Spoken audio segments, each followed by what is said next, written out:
Selamat malam. Selamat malam dan semua teman-teman praktisi. Salam pemurnian, semoga sehat selalu.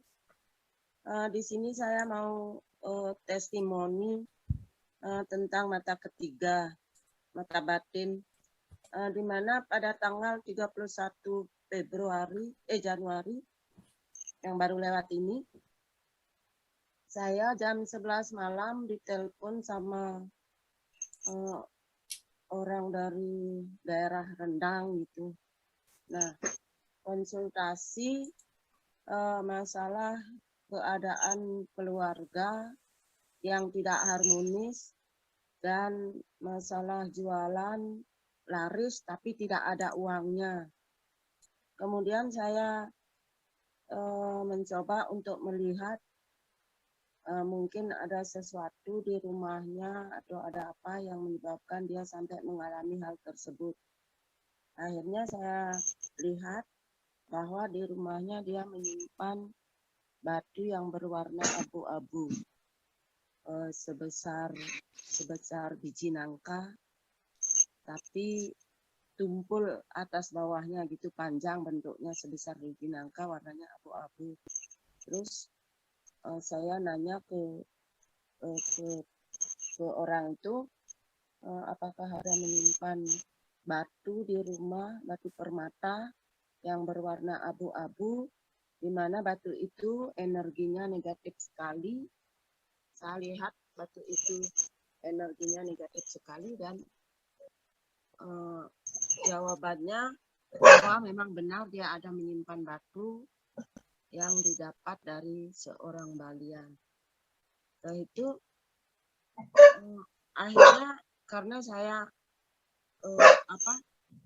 pengen membuktikan apakah saya benar-benar melihat nyata barang itu adanya atau saya hanya berilusi gitu.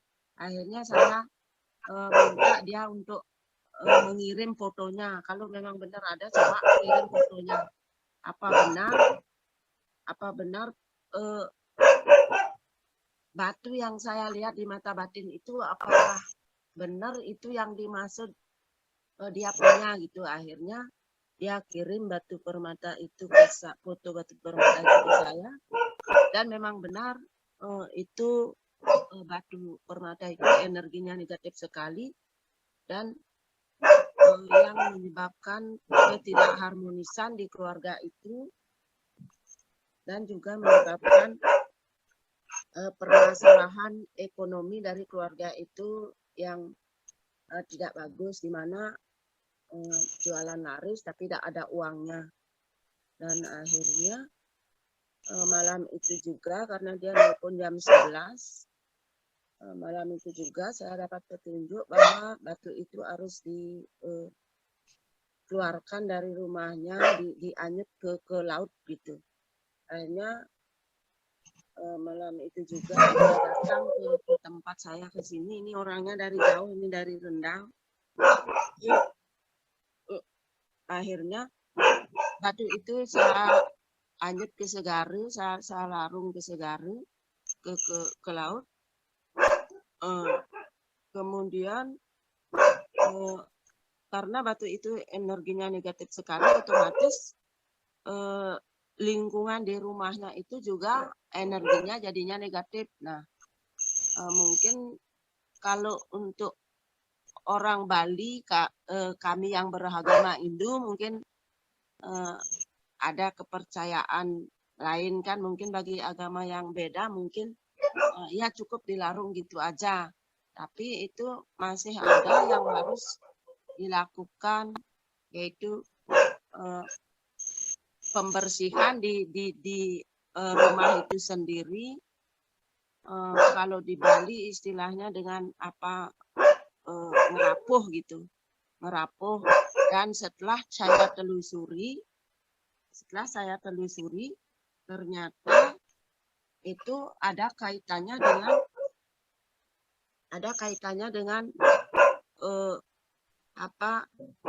kehidupan di leluhur terdahulunya gitu.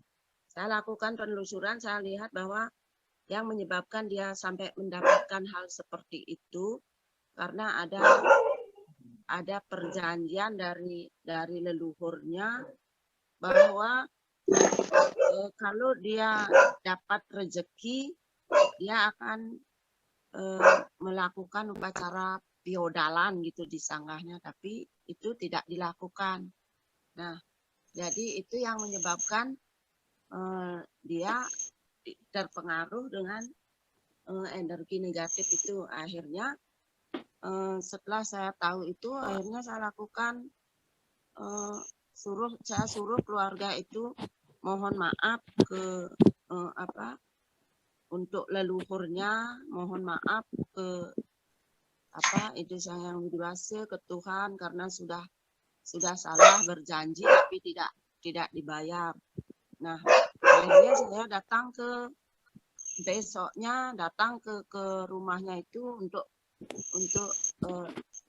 nuntun dia untuk melakukan permohonan maaf di tempat dia berjanji bahwa dia berjanji akan bayar apa yang menjadi sesangi gitu istilahnya, menjadi janjinya itu dia akan bayar. Dan akhirnya pada saat melakukan permohonan maaf itu dari keluarga itu sebenarnya semua keluarga itu tidak harmonis. Dari keluarga itu tidak harmonis dan semua keluarga itu bermusuhan karena berebut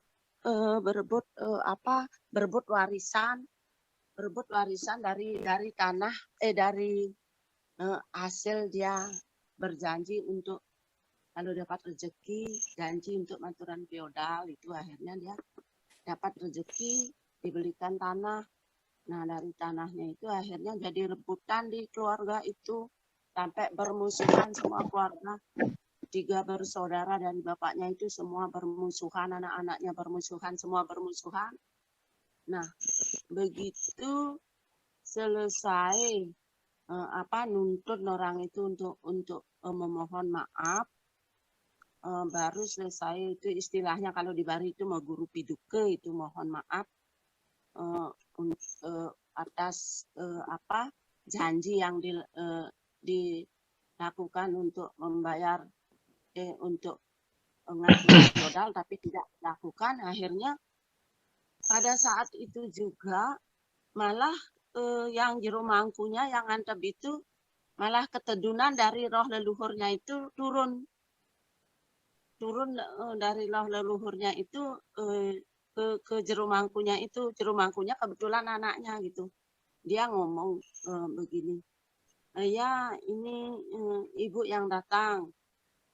Ibu memang benar punya sesangi, tapi untuk maturan feodal tapi ibu belum bayar.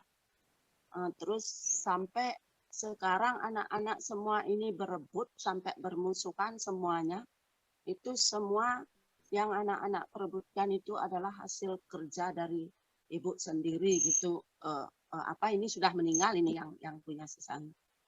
Rohnya itu ngomong gitu sama jero mangkunya yang antep bandennya sama anaknya, terus memang benar saya punya sesangi gitu. Akhirnya saya bilang akhirnya yang keluarga yang lainnya itu bilang ya supaya jangan sampai terjadi hal seperti ini, saya udah berjanji mau bayar gitu. Akhirnya begitu selesai ngantebang bandennya itu banten guru pidukenya, langsung tahu-tahu semua yang bermusuhan itu langsung saling memaafkan. Saling memaafkan semuanya yang bermusuhan itu saling bermaafkan. Terus yang tua minta maaf kepada anak-anaknya, ponak-ponakannya gitu. Terus yang bersaudara itu juga minta maaf. Nah, itulah kejadian yang dari penglihatan mata batin saya yang nyata adanya gitu dari apa yang saya lihat dari jarak jauh. Saya lihat ada batu, terus benar ada batu, terus saya lakukan penelusuran ke semesta apa yang menyebabkan sampai ini bisa terjadi, dan saya dapatkan informasi dari semesta bahwa karena perjanjian dari leluhurnya itu yang membuat dia seperti itu, dan akhirnya leluhurnya juga betul-betul turun dan menyampaikan kejadian yang memang benar terjadi, dan pada akhirnya juga semua jadi minta maaf, saling memaafkan. Nah itu pengalaman saya, semua itu saya lakukan itu bisa terjadi itu adalah berkat keilmuan dari Kira, di mana saya masih mempergunakan ilmu yang lama itu, yang dari bukunya. Saya ada beli bukunya 1 gram, ini yang buku Kira itu. Jadi dari buku itu, tuntunan dari roh sejati itu, saya masih selalu pergunakan. Kalau menurut saya sangat kuat sekali itu, masih betul-betul bagus gitu. Terus pernah juga kejadian ada orang yang menderita sakit jiwa, gila sudah selama 2 tahun sudah minum obat jiwa, dan sudah penanganan dokter spesialis jiwa. Terus kebetulan saya kan bekerja di puskesmas juga. Tadi kebetulan pada saat dia datang ke puskesmas, saya disuruh meriksa sama dokternya untuk ngecek tensinya. Begitu saya cek tensinya, pegang tangannya, tahu-tahu yang ngomong itu jinnya, jin yang ada di badannya itu.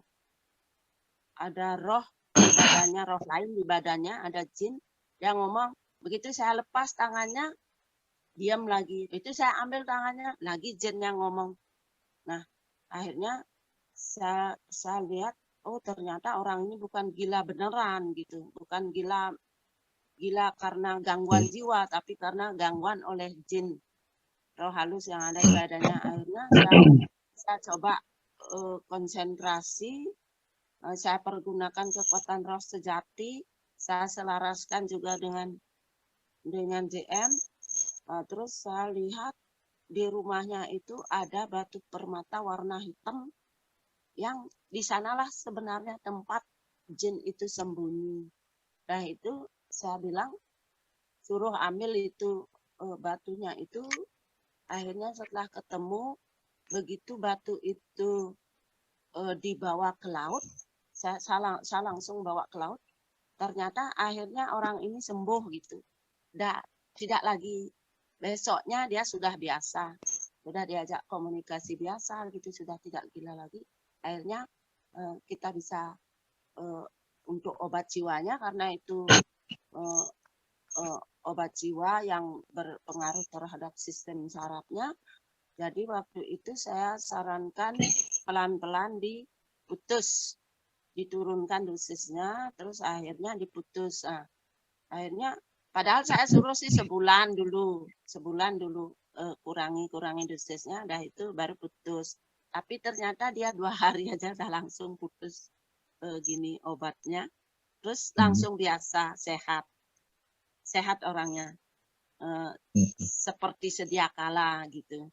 Nah terus ini kalau enggak salah kejadian 2 bulan lalu juga ini ada orang yang minta tolong karena anaknya setiap hari pingsan, itu selama 1 minggu pingsan terus dibawa ke rumah sakit Karangasem, masih juga tetap pingsan. Terus dari diagnosis tidak bisa ditemukan apa penyebabnya. Akhirnya dia minta, ada teman yang mintain tolong ke saya, disuruh saya ngecek, coba lihat gitu, kok aneh, kayaknya dia bukan medis akhirnya gitu teman saya. Biarin dah, udah teman dokter yang giniin, biar dia yang nangani. Enggak, ditolong Bu Ceru, itu ibunya sayang pakai pemajak di rumah jadi pembantu, anaknya begitu kasihan, ditolong aja. Dah begitu saya masuk ke ruangan itu, saya gini kan, toel-toel tangannya gitu, terus dia sadar, saya lihat matanya udah merah. Matanya merah, oh ini udah enggak beres, ini ada roh halus. Terus saya lihat ada anak-anak kecil yang berhubungan dengan di sekolah dia SMP. Nah, saya sering sih memang udah nangani anak-anak yang SMP itu, sering kemasukan roh anak-anak kecil gitu. Nah, setelah saya perhatikan ini, ternyata saya lihat ada batu laut gitu, yang batu bulitan itu di rumahnya. Terus coba masuk ke dalam rumahnya anak ini, saya lihat ada batu laut, tapi di SMP itu juga ada batu seperti itu yang sering ditunggui sama anak-anak kecil. Itu ternyata memang benar ada batu itu di dalam kamarnya dia. Nah, begitu saya ambil batu itu, diambil batu itu, ditunjukin ke saya, ini Bu, oh ya ini dah.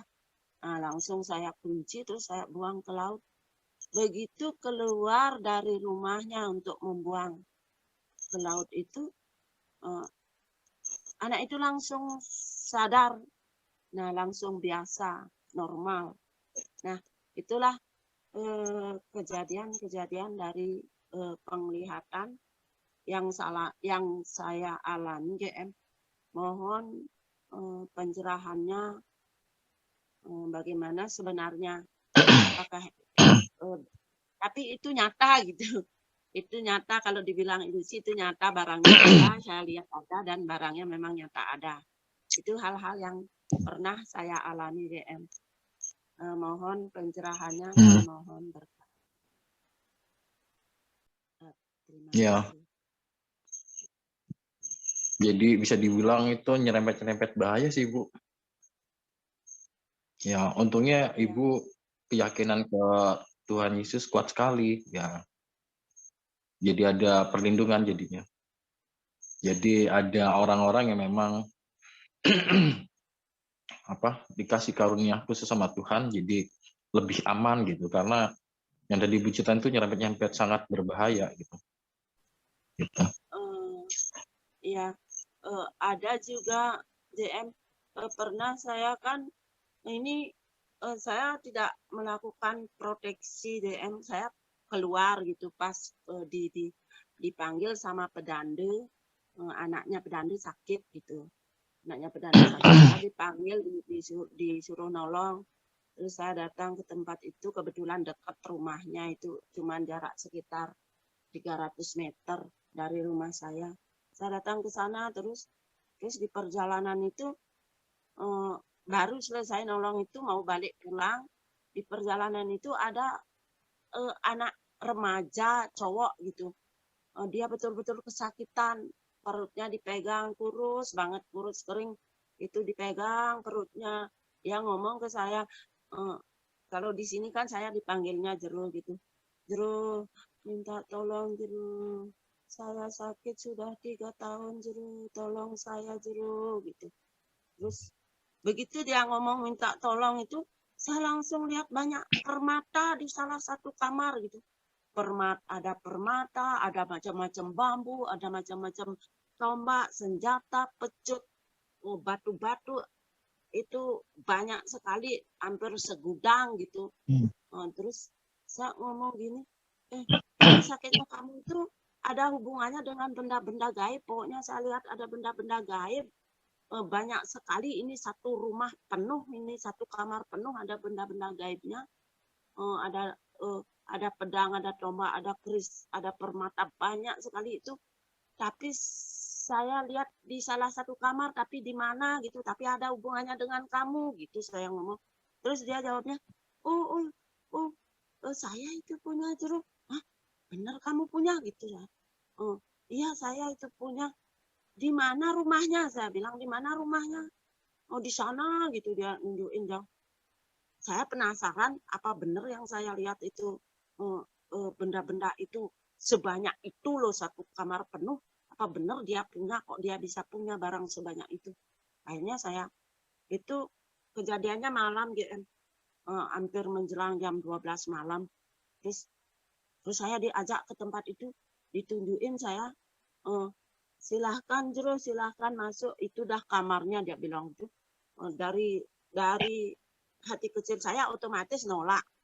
Saya tidak boleh masuk ke kamar itu karena kamar itu kotor sekali, penuh dengan energi negatif, itu berbahaya, itu saya tidak mau gitu saya ngomong. Tapi saya lupa proteksi. Nah, ini untuk saya bertestimoni seperti ini untuk berbagi ke teman-teman praktisi supaya mungkin lebih hati-hati dengan lebih memperhatikan nasihatnya GM itu harus perhatikan proteksi diri yang kuat gitu. Nah, waktu itu saya memang tidak melakukan proteksi, jadi entah lupa atau spontan, soalnya orang itu minta tolong kan, jadi kita tidak sempat karena kita melihat juga dia sudah sekarat gitu. Jadi panggilan hati nurani saya yang bikin kita harus lakukan tindakan gitu aja, pokoknya saya harus kerja, saya harus selamatkan orang ini gitu aja pikirannya. Saya lupa proteksi. Nah, ya, akhirnya saya pokoknya tidak mau masuk ke kamar itu, tapi silahkan kamu keluarin. Saya lihat kamar itu masih terkunci, masih jaraknya sekitar 25 meter dari tempat saya berdiri itu. Saya suruh silahkan kamu masuk ke kamar itu, ambil yang di sebelah kanan, begitu masuk pintu di sebelah kanan itu ada kayak modelnya tombak tapi dari kayu. Terus ambil juga di sana ada cincin 2, turunin, keluarin, nanti di luar saya ngecek itu. Terus yang di depan itu permata-permata itu turunin. Terus yang sebelah kiri, yang di bawah semua turunin, keluarkan. Nah, anehnya kejadiannya saat itu, begitu saya pegang satu persatu, saya cek, saya komunikasi dengan roh-roh yang ada di benda-benda itu.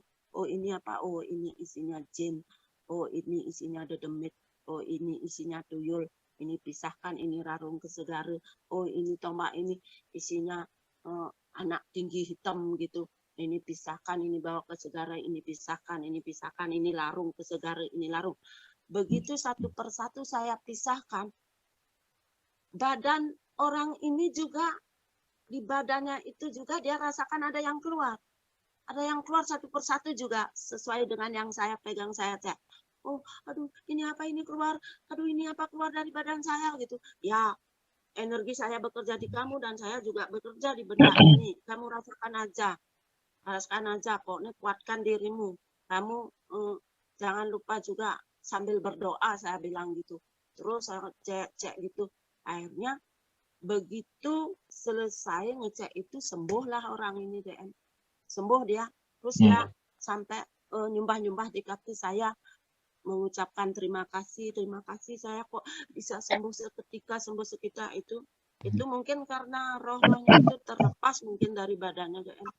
Akhirnya waktu itu langsung pas jam 12 malam saya suruh itu masukkan ke mobil semua. Jadi satu mobil itu permata aja 300-an.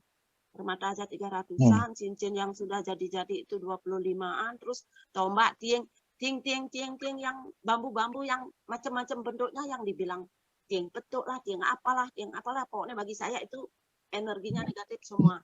Nah, hanya 3 dari satu mobil itu, hanya 3 biji yang saya dapatkan energinya positif. Kalau yang energinya positif saya suruh biarkan, nggak boleh dibuang. Itu energinya positif. Ya, saya nggak berani karena itu ada hubungannya dengan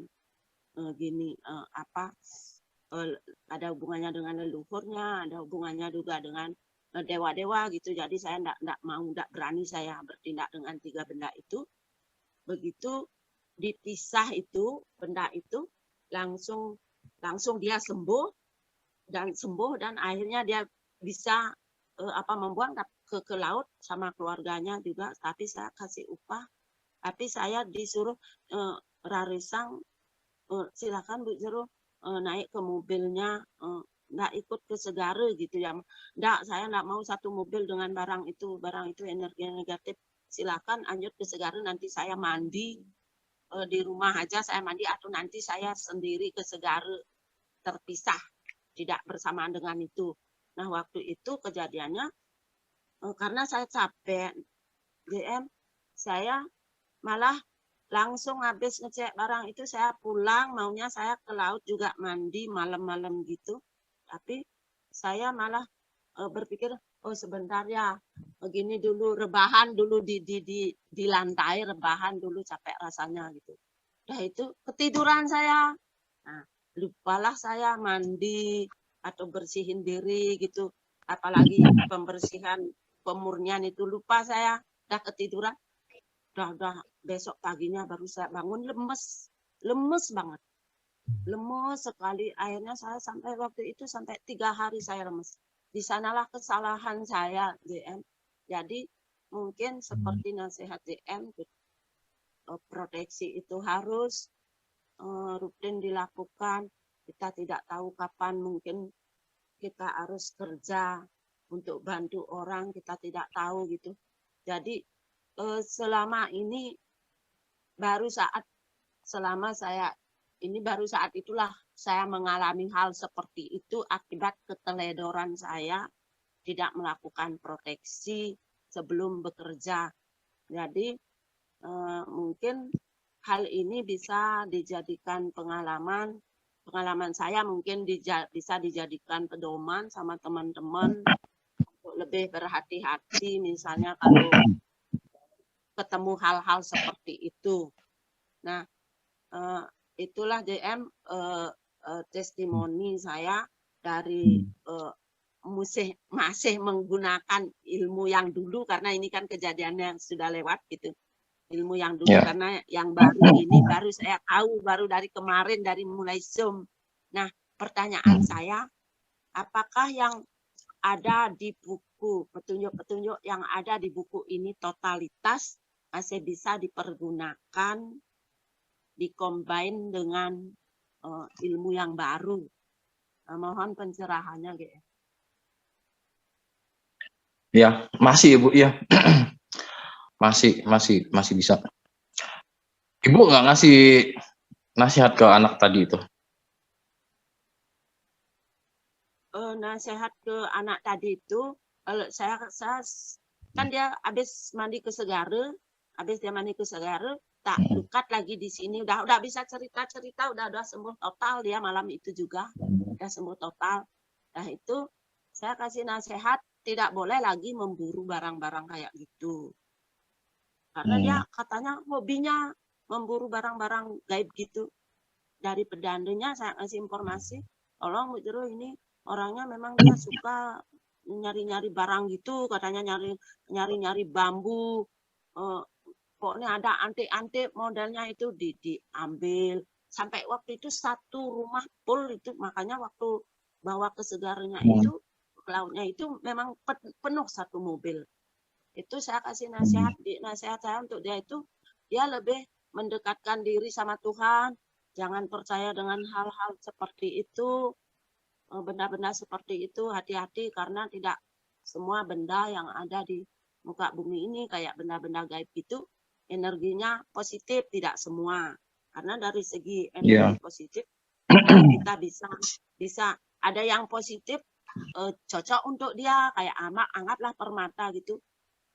Isi satu batu permata yang positif belum tentu cocok untuk orang itu gitu. Kadang-kadang tidak cocok juga. Itu kan juga kita harus hati-hati. Terus kadang-kadang benda yang positif tapi tidak cocok untuk dia, kemungkinan untuk orang lain. Kalau yang positif-positif sih enggak masalah ya kalau dia koleksi. Tapi kalau hal-hal yang negatif kayak gitu kan tidak bagus. Nah, sehat saya sama dia, pokoknya tidak boleh lagi koleksi barang kayak gitu. Kalau mau koleksi hati-hati atau konsultasikan ke saya apakah boleh disimpan atau tidak. Itu nasihat saya. Dekatkan diri sama Tuhan, rajin sembahyang gitu. Itu nasihat saya untuk dia. Dan untuk selanjutnya kalau misalnya ada ketemu barang gitu, lebih baik jangan langsung dibawa pulang, disimpan, dikoleksi gitu. Mungkin perlu dipertimbangkan gitu. Atau kalau tidak ngerti, tidak bisa, karena kita kan untuk bisa mengetahui barang-barang seperti itu kita harus bisa komunikasi dengan yang ada di Oh. barang itu. Kalau misalnya ada roh penghuninya, maunya dia apa gitu. Kalau dia misalnya Itu mengganggu gitu kalau atau makhluknya jujur, Bu, jadi kan ya. ya Itu kan kalau makhluknya jujur, kalau makhluknya tipu-tipu ya ketipu kita. Kan gitu. iya kadang-kadang Jadi memang nggak bisa dipercaya. Intinya nggak bisa dipercaya lah yang hal-hal seperti itu nggak bisa dipercaya. Nah, iya kalau saya sih kalau boleh tambahkan nasihat sih ya, iya bisa dibilang daripada ngumpulin barang-barang gitu, mending ngumpulin duit sebanyak mungkin, Bu, iya di kamar. benar Kan kalau benar ya makin banyak duit kan makin sakti, makin nyantai hidup. Oh, benar nggak? iya sudah benar benar benar ya Nah, itu mungkin jadi kumpulin duit mungkin sebanyak mungkin di kamar. Kan iya gitu jadinya. nanti hidup jadi tenang Iya, mau jadi beli crazy apa rich. bisa mau beli Ah, apa itu bisa kan sakti, Bu, jadi. Kan sakti iya itu. Nah, itu itu kesaktian zaman sekarang kan uang, Bu. iya benar juga Nah, DM uang itu paling iya. sakti Nah, itu. karena dia Jadi nggak usah bisa rumit-rumit lah. Apa? ngasih kemauan Oh, zaman sekarang bisa ngumpulin duit sebanyak mungkin itu sakti dah. Udah gitu aja. Makin sakti makin iya ganteng gitu. Banyak duitnya. Kan gitu ya. iya uangnya yang bikin ganteng Ya. uangnya yang bikin sakti iya Iya, seperti itu makanya kan. mungkin itu Ya, akhirnya jadi sekarang dia udah biasa sih udah biasa itu sebenarnya dia hmm, selama 3 tahun mungkin selama 3 tahunan mungkin dia udah nyimpen barang itu mungkin sejak mulai nyimpen itu dia udah sakit kayak dia berobat kemana-mana nggak sembuh-sembuh gimana bisa sembuh orang barangnya masih disimpan pengaruh hmm, energinya jadinya masih ada gitu ya itulah. Kalau saya sih mendingan nyimpen duit biar dapat dapat power dari duit. dari duit ya Ntar duit jadi senang sama saya gitu kan. Kemana-mana ada ya duit, kemana-mana ketemu duit. ya Baru ngomong udah pasti berduit kan gitu, Bu. ya benar ya Ya, itu bercanda, Bu. itu Ya, iya apa ya. Baik, Tuhan nanti memberkati. Selamat malam. ya